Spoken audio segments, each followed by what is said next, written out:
And members of the subcommittee. I sincerely appreciate the opportunity to speak with you this morning about new advances in earthquake science and technology.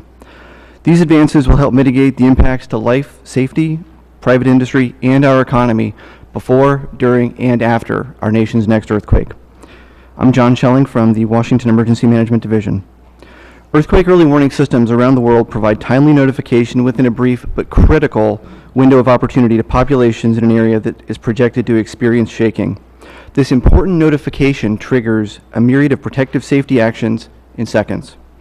The USGS and its Advanced National Seismic System currently give emergency managers and the public useful products that assist in disaster preparedness and response. Such a system, earthquake early warning, can be integrated into this suite of products as another invaluable tool for life safety, public and private sector mitigation, and community recovery after an earthquake. And such a system will actually minimize the amount of response resources necessary following an earthquake because of its potential to reduce or even eliminate some damaging impacts such as fires caused by the earthquake itself. The west coast of the United States faces hazards similar to that of Japan and other countries around the Pacific Rim. This means our coastal populations face a dual threat: a preceding magnitude 9+ earthquake followed by a 30 to 65-foot tsunami in some areas.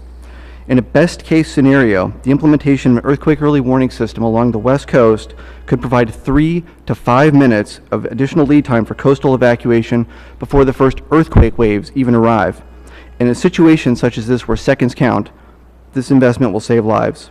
One of the most significant components of an end-to-end earthquake early warning system will not be technology, but public education. I think of this essentially as training, and it will be needed on a consistent and continuing basis. The implementation of this system should also not be considered in isolation. Coastal areas that receive tsunami alerts from NOAA's tsunami warning centers may also receive an earthquake early warning alert. This means that NOAA and USGS must continue to coordinate closely. This will ensure beachgoers and coastal residents know precisely what protective measures to take when they receive an alert, an earthquake alert, a tsunami alert, or both. Benefits of an earthquake early warning system are numerous. Examples include elevators that will stop on their nearest floor and open doors, suspension of work to avoid injury in hazardous workplaces. People will receive notification at home or at work so they can protect themselves. Suspension or initiation of financial or critical data transfers and retention of critical data. But one of the most exciting potentials for earthquake early warning is the participation of the private sector in creating value-added products specifically for industry and the public. A USGS standardized platform of earthquake early warning data can provide the broad opportunity for private sector innovation in the same way that government support of communication satellites has done for GPS technology.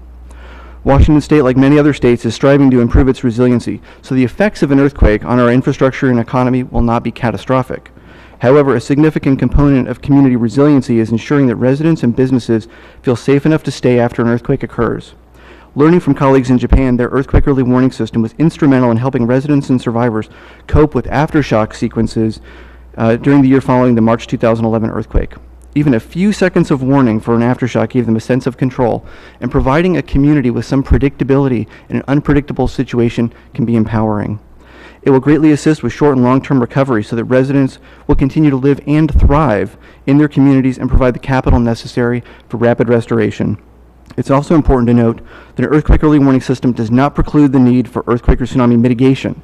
Providing warnings to occupants of seismically dangerous buildings will be of little value if the building collapses.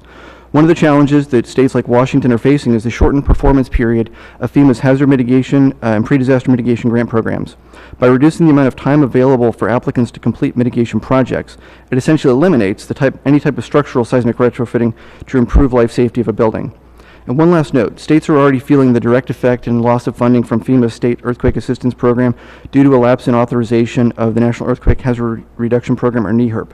They're concerned annually about proposed cuts to NOAA's Tsunami Hazard Mitigation Program in the absence of a reauthorization of TWIA. While beneficial, an earthquake early warning system should not be implemented at the expense of hazard education and preparedness activities.